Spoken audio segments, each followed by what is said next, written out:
morning, children. In this session, we are going to see the new lesson, that is Unit 4, the world after World War II, which means, so how we saw in the first lesson or first World War, after or aftermath, what happened. So like that, after the Second World War, what happened to the in and around the world. Example, in the Arab nations and in China and in Vietnam and other parts of the world. That's what we are going to discuss in this lesson.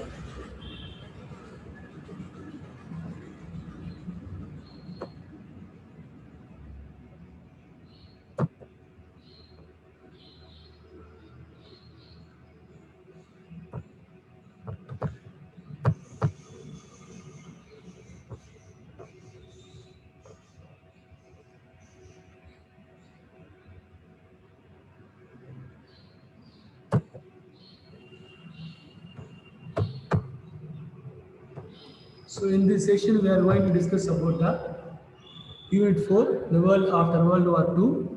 The concepts which we are going to discuss in this session is Introduction, Chinese Revolution, Formation of Military Alliances, Korean War, and Non-Alignment Movement. So remaining things we will see in the next session. So we will move to the first concept of the fourth lesson.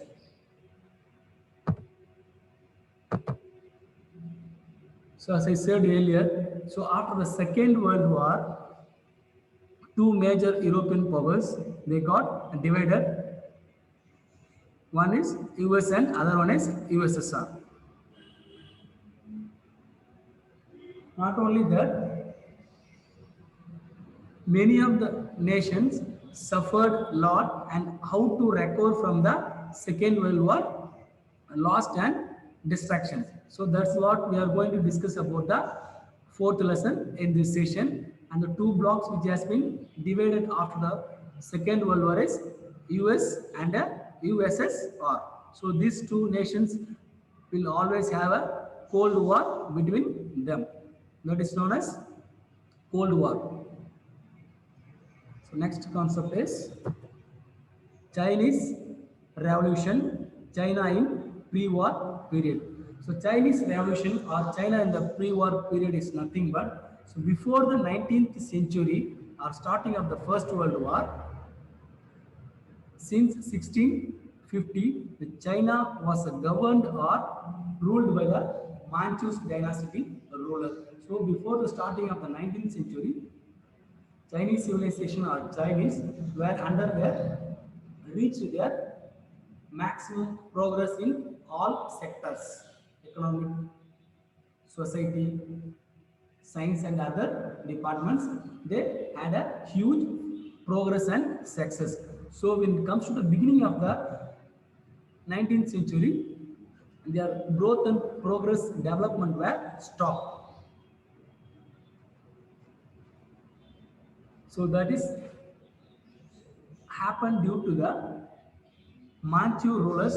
They don't know how to develop or progress their Chinese or their dynasty. So under the Manchus rulers, for example, a group of bureaucrats or scholars or officials, they had a control of Manchu dynasty and the China.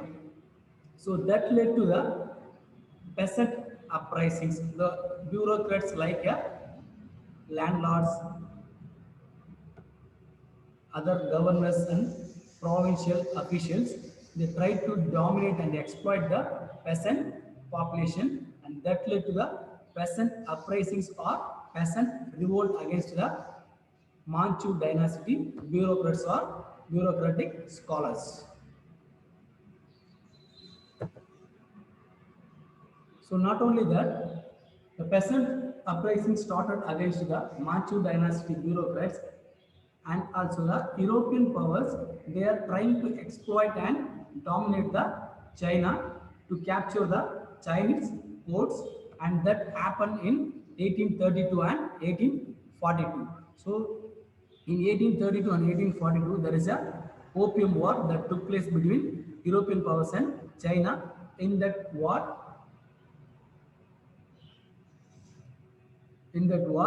China got defeated. So these two reasons make other or younger emperors to initiate a demand for a revolution or bring changes or progress in the China, and that was led by a young emperor, and even that was stopped or revolted by other dowager empress.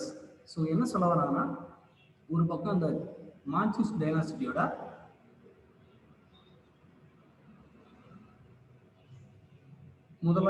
முதலாளிகள் மற்றும் வேற இந்த provinces மாகாண governor ஜெனரல்ஸு higher அஃபீல்ஸ் எல்லாமே என்ன பண்ணுறாங்க, இந்த low ஸ்டேட்டஸில் இருக்க விவசாயிகள் எல்லாரையும் அடிமைப்படுத்தி அவங்களை எக்ஸ்ப்ளாய்ட் பண்ணிட்டு டாமினேட் பண்ணுறாங்க. அது கூடவே அதுக்காக என்ன பண்ணுறாங்கன்னா, பெசன்ஸ்லாம் வந்து அவங்கள ரிவோல்ட் பண்ணுறாங்க. அது கூடவே சைனா என்ன பார்த்தீங்கன்னா, சைனாவுடைய போட்ட யூரோப்பியன் பவர்ஸ் வந்து ஆக்குபை பண்ண ட்ரை பண்ணுறாங்க. அந்த இடத்துல ஓபியம் வார் நடக்குது 1832 அண்டு 1848. அந்த வார்லையும் சைனா வந்து தோற்று போகுது. அதனால் என்ன ஆச்சுன்னா, சைனாவில் there is a must situation to develop and demand for a reforms happen in China. So சைனாவில் வந்து கண்டிப்பாக ஒரு மாற்றங்கள் ஒரு நிறைய சேஞ்சஸ் கொண்டு வரணும்னு சொல்லிட்டு நிறைய புரட்சிகள் வெடிக்குது. அந்த சமயத்தில் பார்த்தீங்கன்னா ஒரு புதுசாக ஒரு மன்னர் என்ன பண்ணுறாரு, அதுக்கான திட்டங்களை செயல்படுத்துறாரு. A new ruler, a new emperor who starts establishing a new ideas and plans for reforming the entire China. So that was opposed or refused by the Empress Dowager Tisu Haisi. So this emperor who refused and opposed the new emperor who is starting to reform the entire China. So next point is, so அடுத்த point என்ன பார்த்தீங்கன்னா, Chinese revolution. So Chinese revolution எந்த இயரில் நடக்குன்னு பார்த்தீங்கன்னா 1911 start பண்ணியிருக்காங்க. So முக்கியமான ஆள் யாருன்னு பார்த்தீங்கன்னா, அதில் இந்த எம்ப்ரஸ் டொவேஜர் எம்ப்ரஸ். ஸோ இவங்க ஒரு முக்கியமான அந்த மான்சூ டைனாசிட்டியில். So after the death of this Manchu empress dowager, this lady, so what happened? The provincial leaders or governors, those who are taking care of controlling the provinces or states, they are trying to strengthen their independence. So அந்த டொவேஜர் embrace இறந்த உடனே அங்கே இருக்கிற மாகாண higher officials, leaders, governors எல்லாம் என்ன பண்ணுறாங்க, அந்தந்த இடத்த அவங்கவுங்களே ஆக்கிரமிப்பு பண்ணி தனி ஒரு நாடாகவும் தனி ஒரு இடமும் அந்த இடத்துக்கு அவங்க பவராக வரணும்னு நினைக்கிறாங்க. அந்த சமயத்தில் பார்த்தீங்கன்னா இந்த மாதிரி ஒரு விஷயம் இந்த ப்ராவின்சியல் கவர்னர்ஸ் எல்லாமே ஒரு பிரச்சனை பண்ணி அந்த மாகாணங்களை அவங்களுடைய கண்ட்ரோலில் வர முயற்சி பண்ணும்போது பார்த்தீங்கன்னா, மான்சூ டைனாஸ்டியில் இருக்கிற அந்த டொவேஜர் எம்ப்ரஸ் இறந்துடுறாங்க. அது தவிர்த்து அந்த மான்சூ டைனாஸ்டியில் இருக்கிற ஆர்மி சோல்ஜர்ஸ் எல்லாமே என்ன பண்ணுறாங்க, இந்த ப்ராவின்ஷியல் கவர்னர்ஸை எதிர்த்து அவங்க போராடுறாங்க. அந்த மாகாண கவர்னர்கள் லீடர்களை எதிர்த்து அந்த மான்சூவோடைய ஆர்மி சோல்ஜர்ஸ் எல்லாமே ஃபைட் பண்ணுறாங்க. ஃபைட் பண்ணும்போது என்ன நடக்குது பார்த்தீங்கன்னா, ப்ராவின்ஷியல் கவர்னர்ஸு, இந்த மாகாண தலைவர்கள் எல்லாருமே அந்த ஆர்மியை டிஃபீட் பண்ணிட்டு அந்த இடங்களை கொஞ்சம் கொஞ்சமாக ஆக்கிரமிப்பு பண்ணுறாங்க. ஒரு காலகட்டத்துக்கு அப்புறம் என்னாச்சுன்னா, அந்த ஆக்கிரமிப்பு பண்ணிகிட்டே இருக்கும்போது இந்த விஷயம் வந்து யூஎஸ்ல இருக்கிற டாக்டர் சன் யாட்சன், இவர் தான் டாக்டர் சன் யாட்சன். இவருக்கு அந்த விஷயம் அவர் காதில் இந்த விஷயம் நியூஸ் பேப்பர் மூலமாக சேர்ந்தடையுது. இவரும் பார்த்தீங்கன்னா ஒரு மிடில் கிளாஸ் ஃபேமிலியை சேர்ந்தவர், மிடில் கிளாஸ் லீடர் இவர். அது மட்டும் இல்லாமல் இவருக்கு இந்த விஷயம் சேர்ந்தோன்னா அங்கேருந்து உடனே இமீடியட்டாக என்ன பண்ணுறாரு, யூஎஸ்லேருந்து சைனாக்குள்ளே வராரு. அங்கே வந்து ஷாங்காயில் இவர் இமீடியட்டாக ஒரு எலெக்ஷனில் இவர் வந்து பிரசிடெண்ட்டாக, சைனீஸோட நியூ ரிபப்ளிக் பிரசிடெண்ட்டாக இவரை தேர்ந்தெடுக்கிறாங்க. ஸோ இவருக்கு அடுத்து யார் வரான்னு பார்த்தீங்கன்னா யுவான் ஷி காய். ஸோ இது வந்து டாக்டர் சன் யாட்சனுடைய பர்சனல் டீட்டெயிலு. அவர் தான் வந்து பார்த்தீங்கன்னா ஃபாதர் ஆஃப் மாடர்ன் சைனான்னு சொல்லுவாங்க. இது 1 மார்க்ஸில் வந்து பின்னாடி பார்த்துக்கோங்க. அது மட்டும் இல்லாமல் இவர் ஒரு doctor.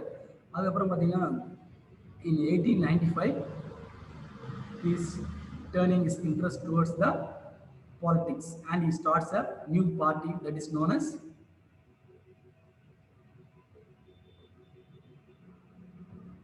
Chinese Party, and after him that was undertook by a Kuomintang, that is later it's known as National People's Party.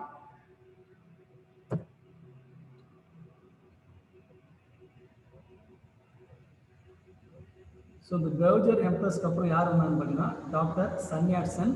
அவருக்கு அடுத்து பார்த்தீங்கன்னா யூஷி காய். அவருக்கு அடுத்து பார்த்தீங்கன்னா கியோ மின்டெங் வராரு. அவர் தான் பார்த்தீங்கன்னா இந்த கம்யூனிஸ்ட் பார்ட்டியை அப்போஸ் பண்ணுறாரு. அது மட்டும் இல்லாமல் சப்ரஸ் பண்ண ட்ரை பண்ணுறாரு. அந்த வளர்ச்சியை குறைக்கணும் கம்யூனிஸ்ட் அப்படின்னு சொல்லிட்டு முயற்சி பண்ணுறாரு. அது தோல்வி அடைஞ்சு அவருக்கு அடுத்து பார்த்தீங்கன்னா வேற ஒரு புது தலைவர் சேனலை உருவாகிறாங்க. அதுதான் யாருன்னு பார்த்தீங்கன்னா Mao Tse Tung. So communist party of China வந்து ஃபார்ம் ஆகுது. எப்படின்னு பார்த்தீங்கன்னா மாவோ டீசே டூங் தலைமையில் உருவாகுது. இவரு கூட யாருக்குன்னு பார்த்தீங்கன்னா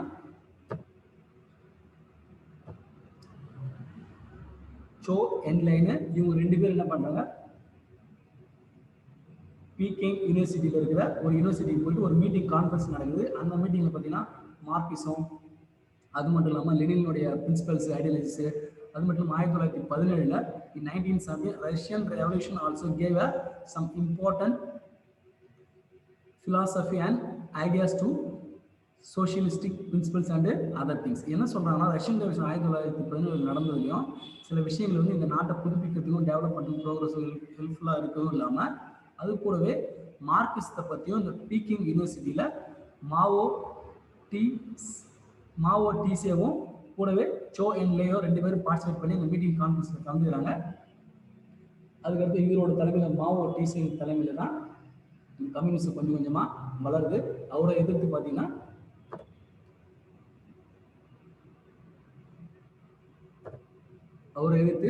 கியோ மின்டாங், சியாங் கைஷேக் இவங்க 2 பேரும் என்ன பண்ணுறாங்க, நிறைய பிரச்சனைகளை உண்டு பண்ணுறாங்க. இவங்க இருக்கிற இந்த கியோ மின்டாங் என்ன பண்ணுறாரு, so Kuomintang is only supporting the land laws and capitalist and others, and he is mainly controlling or taking care of the urban population and town people. So this Mao Tse, who is only supporting the peasants, low class and low status peoples, and that leads to more attraction towards the Mao Tse. So என்ன சொல்றாருன்னா கியோ மின்டாங் என்றவர் வெறும் முதலாளியாக இருக்கிறவங்க, பண வசதி அதிகமாக இருக்கிறவங்க, இவங்க எல்லாரையும் பார்த்து இவங்களுக்கு இவருடைய ஆதரவை கொடுத்துட்டு இருக்காரு. அதுக்கு நடுவில் பார்த்தீங்கன்னா நம்ம மாவோ டீசே அண்ட் சோ என்லே இவங்க 2 பேரும் என்ன பண்ணுறாங்க, கம்யூனிஸ்ட் பார்ட்டியை கம்யூனிஸ்டை ப்ரொமோட் பண்ணுறாங்க. ப்ரொமோட் பண்ண இது வந்து கியோ மின்டாங் அவருடைய ஆட்சி காலத்துக்கு நடுவில் இவருக்கு மிகப்பெரிய ஒரு பிரச்சனையாகவும் ஒரு சேலஞ்சாகவும் உண்டாகுது. அது மட்டும் இல்லாமல் இந்த சோ என்லேவும் மாவோ டீசேவும் பார்த்தீங்கன்னா நிறைய பெசன்ட் அப்ரைசன்ஸ்க்கு நிறைய இன்டைரக்டாக சப்போர்ட் பண்ணுறாங்க, மறைமுகம் சப்போர்ட் பண்ணுறாங்க. மக்கள் மத்தியில் மிகப்பெரிய ஒரு புரட்சியை உண்டு பண்ணுறாங்க. இப்படியே போயிட்டு இருக்கும்போது என்ன நடக்குதுன்னா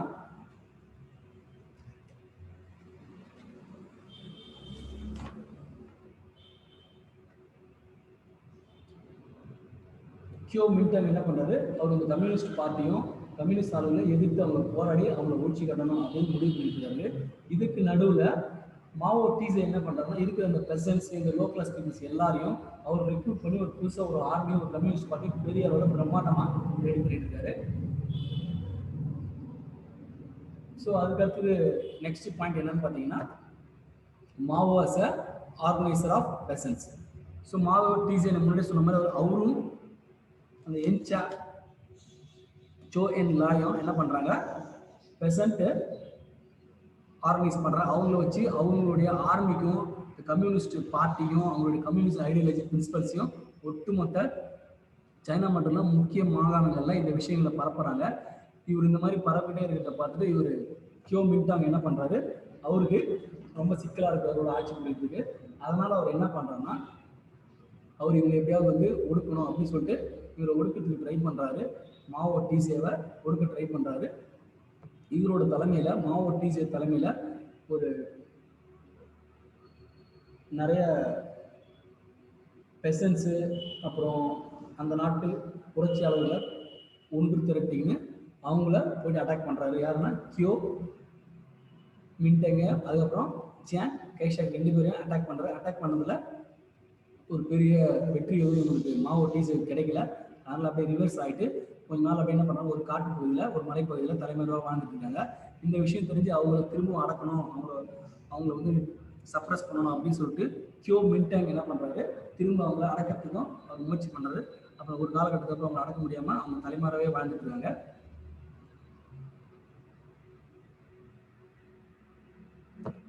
நெக்ஸ்ட் என்ன பார்த்தீங்கன்னா லாங் மார்ச் 1934. இது என்ன பார்த்தீங்கன்னா சியாங் கைஷேக், யாருன்னா கியோ மின்டாங் அடுத்து வர சியாங் கைஷேக். இவங்க என்ன பார்த்தீங்கன்னா கியோ மின்டாங்கு, சியாங் கை எல்லாம் பார்த்தீங்கன்னா அவங்கெல்லாம் ஒரு ஆளுங்க, அந்த கேபிட்டலிஸ்ட்டு, பர்ஃபானால், மிடில் கிளாஸ், ஐரோப்பியன் ஆளுங்க அவங்க மட்டும் சப்போர்ட் பண்ணியிருந்தாங்க. சப்போர்ட் பண்ணின்னு இந்த கம்யூனிஸ்ட் ஆளுங்க, மாவோ டிசி ஆளுங்க, பெசன்ஸ், ஃபார்மர்ஸ் இவங்க எல்லாரும் பார்த்தீங்கன்னா எதிராக செயல்பட்டு இருந்தாங்க. ஸோ அதுக்கப்புறம் என்ன ஆச்சுன்னா மாவோ டிசே என்ன பண்ணுறோம் 1934 in 1934 Mao Tse started a long march recruiting around 1 lakh peoples of tribesmen and other different classes of people and crossing nearly 6,000 miles. That is known as long march of 1934. So இந்த மாதிரி ஒரு மிகப்பெரிய பொதுமக்கள் கூட்டத்தை கூட்டிக்கின்னு இவர் வந்து Chiang கையும் கியோ மின்டாங்கையும் எதிர்த்து அவங்களுடைய கொள்கைகளை அழிக்கணும் அப்படின்னு சொல்லிட்டு போராடுறதுக்காக ஒரு குரூப்பை திரட்டி கிளம்புறாரு. அந்த இடத்துல பார்த்தீங்கன்னா நிறைய கம்யூனிஸ்ட் ஆளுங்க எல்லாமே வந்து மாவோ டிசி கூட இருக்காங்க. அதனால அவர் நிறைய கூட்டங்கள் மாவோ டிசி தலைமையில் நிறைய செயல்பட்டதுனால சியா கையும் கியோ மின்டாங்கையும் அவங்களால கட்டுப்படுத்த முடியல. அதனால என்ன பண்ணிட்டாங்கன்னா அவங்களுடைய ஃபோர்ட்டு, அவங்களுடைய தளவாடங்கள், அவங்களோட இடத்த எல்லாத்தையுமே கியோ மின்டாங்கும் சியாங் காய் என்ன பண்ணாங்கன்னா பாதுகாப்பு பண்ணிட்டாங்க. இவங்க வந்து நம்ம அட்டாக் பண்ணிட்டு போறோம்னு சொல்லிட்டு அதுதான் வந்து long march of 1934. So next point என்ன பார்த்தீங்கன்னா ஜாப்பனீஸ் அக்ரஷன். ஜாப்பனீஸ் அக்ரஷன் என்ன பார்த்தீங்கன்னா ஜப்பான் எப்பயுமே, so Japan always wanted to attack or occupy or dominate the China. So that lead to or that gave a chance. So என்ன chance create ஆச்சுன்னா Chiang காய்ன்றது வந்து ஒரு பணக்கார முதலாளித்துவ ஒரு லீடரு. அவர் வந்து இந்த பிரசிடென்ட் இந்த மாவோ டிசியெல்லாம் பிடிக்காது. இருந்தாலும் மாவோ டிசி என்ன பண்ணாரு, சைனா வந்து ப்ரொடெக்ட் பண்ணணும், நம்ம நாடு ஒரு பேட்ரியாட்டிக் ரீசன்ஸ் காரணனால, தேசப்பொருள் காரணனால எப்படி நம்ம சியாங் கை கூட ஒன்று கொடுத்தோம்னா நம்ம நாட்டை நம்ம காப்பாற்ற முடியும்னு சொல்லிட்டு so Mao Tse and Chiang Kai joined together and attacks the Japanese forces. That is known as Japanese aggression. So இந்த ஜப்பானுக்கும் சைனாவுக்கும் இங்கே ஒரு சின்ன ஒரு போர் நடக்குது. அந்த இடத்துல பார்த்தீங்கன்னா ஆட்டோமேட்டிக்காக ஜப்பானை தோற்கடிச்சு அவங்க இடங்கள் நம்மளுக்கு உள்ளே வராமல் கட்டுப்படுத்திடுறாங்க.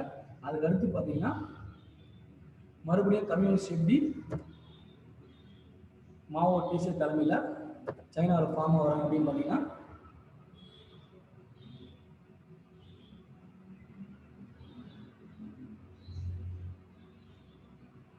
ஸோ ஜாப்பனீஸ் அங்கே அட்டாக் பண்ணிட்டு அந்த இடத்துல அவங்க வெற்றி பெறுறாங்க. வெற்றி பெற்றது மட்டும் இல்லாமல் கியோ மின்டாங்கும் மாவோ டிசியாவும் அவங்க ரெண்டு பேரும் ஒன்று சேர்ந்து தான் ஜாப்பனீஸை அட்டாக் பண்ணாங்க. அட்டாக் பண்ணி அவங்களை கண்ட்ரோல் பண்ணாங்க. அது மட்டும் இல்லாமல் so in this war Kuomintang trying to over dominate or exploit the Japanese territories and also is trying to capture the cities and railways and other important factors of Japan. So இந்த ஜப்பானை attack பண்ணாலும் மாவோ டிசியன் கூட சேர்ந்து பண்ணாலும் அவர் முக்கிய தளவாடங்களை இவர் எல்லாத்தையும் இவரோட கண்ட்ரோலில் கொண்டு வரணும்னு நினைக்கிறாரு. அது மட்டும் இல்லாமல் யூஎஸ்ஏ வந்து பார்த்தீங்கன்னா கியோ மின்டாங்கு சியாங் கை பார்த்தீங்கன்னா அவங்களுக்கு சப்போர்ட் பண்ணுறாங்க. சப்போர்ட் பண்ணவங்களால ஈஸியாக வந்து ஜாப்பனீஸ் அவங்க அட்டாக் பண்ணி அவங்களோட முக்கிய இடங்கள் கம்யூனிகேஷனு, டிரான்ஸ்போர்ட்டு, ரயில்வே, சிட்டிஸ் எல்லாத்தையுமே டாமினேட் பண்ணிடுறாங்க. அதுக்கப்புறம் கடைசியில் என்ன ஆச்சுன்னு பார்த்தீங்கன்னா மாவோ என்ன பண்ணுறோம்னா முக்கிய middle class, higher class peoples இவங்க எல்லாரையும் நம்ம அட்ராக்ட் பண்ணதை விட இந்த பெசண்ட்டு, ஃபார்மர்ஸு, அடித்தட்டு மக்கள்களை, நடுத்தர மக்கள்களை நம்ம அட்ராக்ட் பண்ணணும், நம்ம கம்யூனிஸ்ட் ஸ்ப்ரெட் பண்ணணும்னு சொல்லிட்டு இதன் மாதிரி வெளியே இப்படி போயிட்டு இருக்காரு. சியாங் காய் என்ன பண்ணுறாருன்னு பார்த்தீங்கன்னா அவர் வந்து இந்த டாப் கிளாஸு, ஹையர் கிளாஸஸ், கவர்னர்ஸு இந்த மாதிரி கேபிட்டல்ஸ் ஆளுங்களை மட்டும் அவர் கண்ட்ரோல் வச்சுன்னு இந்த நாட்டை ஆண்டலாம் அப்படின்னு சொல்லிட்டு நினைக்கிறாரு. ஒரு காலகட்டத்துக்கு அப்புறம் என்னாச்சுன்னு பார்த்தீங்கன்னா கடைசியில் அவருடைய அந்த எண்ணம் வந்து தகர்க்கப்பட்டு சைனாவில் பொலிட்டிக்கல் கன்சல்டேட்டிவ் கான்ஃபரன்ஸ் பீக்கிங்கில் நடக்குது. 1949 சைனாவில் இந்த மீட்டிங் நடக்குது. என்னன்னு பார்த்தீங்கன்னா சைனாவில் இருக்கிற எல்லா பொலிட்டிக்கல் பார்ட்டிஸும் போட்டு ஒரு மீட்டிங் நடக்குது. இந்த மீட்டிங்கில் கம்யூனிஸ்ட் பார்ட்டிலேருந்து 650 டெலிகேட்ஸ் பார்ட்டிசிபேட் பண்ணுறாங்க. பார்ட்டிசிபேட் பண்ணிட்டு இந்த மீட்டிங்கில் முக்கியமான ஆளாக நம்ம மாவோ டீசேவை சூஸ் பண்ணிவிட்டு அவரோட சேர்மன் டிக்ளேர் பண்ணுறாங்க. அவர் என்ன பண்ணுறாருன்னா அவருக்கு முக்கியமான சில விஷயங்களை அவர் இன்ட்ரடியூஸ் பண்ணுற நேரத்தில் பெசன்ஸு, ஃபார்மர்ஸு, லோ கிளாஸ் பீப்புள்ஸ் எல்லாருக்குமே வந்து லோ ஸ்டாஸ் எல்லாருக்குமே வந்து நம்ம சப்போர்ட் பண்ணுவோம், இந்த நாடை வந்து கம்யூனிஸ்ட் சோஷியலிஸ்டாக மாற்றணும்னு சொல்லிட்டு அவர் அன்றைக்கி அந்த கான்ஃபரன்ஸ் மீட்டிங்கில் செயல்படுறாரு. அது மட்டும் இல்லாமல் இந்த விஷயம் வந்து இவர் லீடராக சூஸ் மாவோ டீசேவை லீடராக சூஸ் பண்ணதுனால இந்த ஒரு உலகத்துக்கு ஒரு மிகப்பெரிய வேர்ல்டு ஷேக்கிங் ஈவெண்ட்டாக இந்த விஷயம் நடைபெறுது. அது மட்டும் இல்லாமல் உலகத்தில் இப்போதைக்கு 2 கண்ட்ரியில் மட்டும்தான், சைனாவும் சோவியத் யூனியன் மட்டும்தான் கம்யூனிஸ்டில் ஃபாலோ பண்ணுறதுக்கு 2 நாடுகளாக உருவாகிறாங்க. ஸோ நெக்ஸ்ட் பாயிண்ட் என்னன்னு பார்த்தீங்கன்னா denial of UN membership.